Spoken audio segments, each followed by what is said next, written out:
I think before you saw it was higher than that.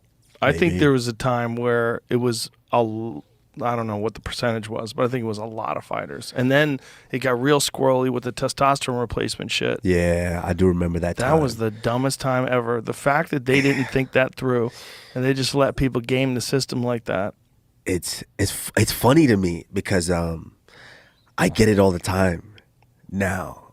Of course. Like people accuse me all the time, and I haven't really told the story, but so one day I saw like people kept tagging me in this video, and there was some fucking guy, some dumbass that's on YouTube that swears he can spot people that do, PEDs. Oh, it's probably And more plates, more dates. Maybe. Yeah, I don't. that's, I don't know. Derek. He's been on the fucking podcast guy, before. Yeah. So he's like, yeah, I know that guy's doing it because I can see the marks on him and stuff like that. And so he starts they start pointing out because I have like 5 scars on my stomach, like burn, like discoloration on my stomach, and they start pointing at that, and he starts talking about it and making up this whole theory, and it kind of hurt my feelings a little bit because it It should make you happy. Okay, so here's the story. I was a little self-conscious about it because, so this is what happened.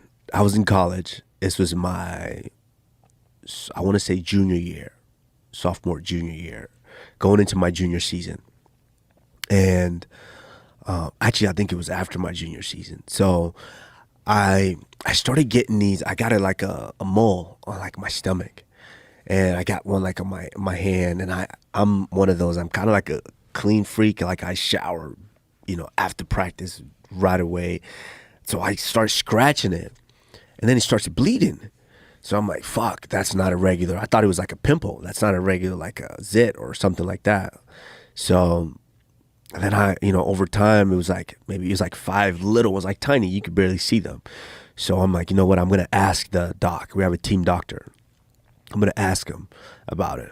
So I went in for a physical, and then before the season, I asked him, hey, I have this right here. I don't know what they are.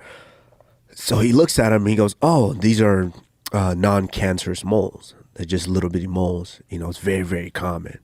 I'm like, shit, not for me. I don't that's common for me. He's like, yeah, they're very common. I'm like, yeah, well, how can I get rid of them? I try to scratch them, and they bleed. And he's like, yeah, you don't want to do that. What we could do is I can burn them off. And I'm like, okay, fuck it, let's do it. Cause hey, spring break was gonna come up. Like I started, I'm lifting now. I got a body now, right? I'm a junior, and I've looked jacked. So I'm like, spring break is coming. I want to look jacked. I want to look good, so I don't get walking around with those. Fuck no. So he's like, all right, I can burn them off. So he burns them off with, I think, nitrogen or something like that. Mm-hmm. So he burns them, and then he goes, hey, those are going to fall off in a couple of days, just give him time. So I'm like, okay. But I was still training heavily during the summer because I was just like an addict of wrestling. I wanted to catch up to everybody, and I wanted to exceed everybody. So this was my time. The summer, that was my time for me to catch up. So my dumbass, I go back the next day. I go to school, and back to the school, and I go in and I go drill. I go wrestle. I couldn't stop. I was just training all summer. So I wrestled, and I didn't think anything of it. I was like, okay, they just burned those, but nothing has happened yet. And so I wrestled. And then later that evening, I'm sitting in I get down, I get in the shower, and I'm showering, and all of a sudden, I just burning down there, and I look down, and I had like scraped them off. Like, so as soon as he burned them, he said, don't do anything, they're gonna fall off on their own. But my dumbass wrestled, and it rubbed up against it, and now they all fell off. So then they scarred it, because now I was like out for like 7 days, like putting Neosporin on it just so they can heal, and then they scarred over. So I have those from just that moment. So then this fucking guy is like, oh, he's doing PEDs. Look, he's got the marks on his stomach, and it hurt my feelings. I'm like, I'm like one of those guys who I'm like, I don't even think about PEDs because my work, even if I don't care, I probably have dealt with someone that was cheating or competed against someone that was cheating, but my work will far exceed all of that. And so when I see idiots online or saying, oh yeah, I know for a fact he's doing PD, I'm like, have you ever been to fucking Africa? Have you been to Africa? There's a lot of Francis Ngannou's walking around. There's a lot of guys like me just walking around.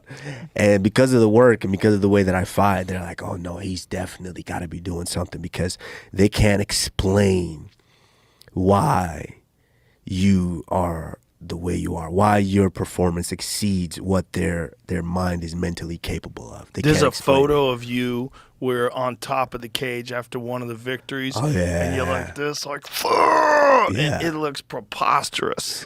Like if I didn't know any better, I'd be like, that motherfucker's on some shit. It's genetics are real, man. Oh, it genetics are real. This is not, everybody did not get the same deck of cards. Oh yeah. Yeah, that one. Yeah. Look at that one. Come on, son. If I saw that shit, I'd be like, if someone said, do you think this guy's on the juice? I'm like, highly likely. Yeah, adrenaline. Everything. You know, and I think this is right after the Masvidal fight. Oh, man. And I just, Was that your sweetest victory? The second Masvidal fight? It's tough to call. That one was shocking. I think the first Covington fight was probably the sweetest. Just to stop him? Yeah, and I was we deal with so much things going into fights, before fights. And I don't think people care. People don't care about, but I don't think people understand.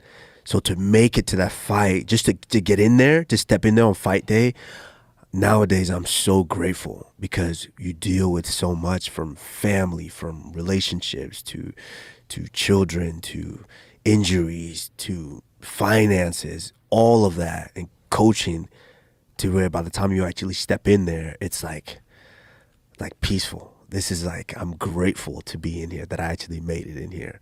So I think that Covington fight was probably, the first one was probably the sweetest. There was just too much. There was so much shit talking.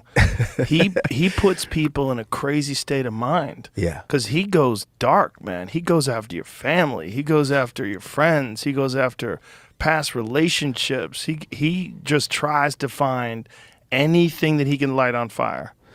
Yeah, there's an art to that. I mean, some guys it works for, but it's, for me, what I would love to do is ask, and hopefully in the future I can do that, and just sit down with these guys and ask them, like, how did you feel after that?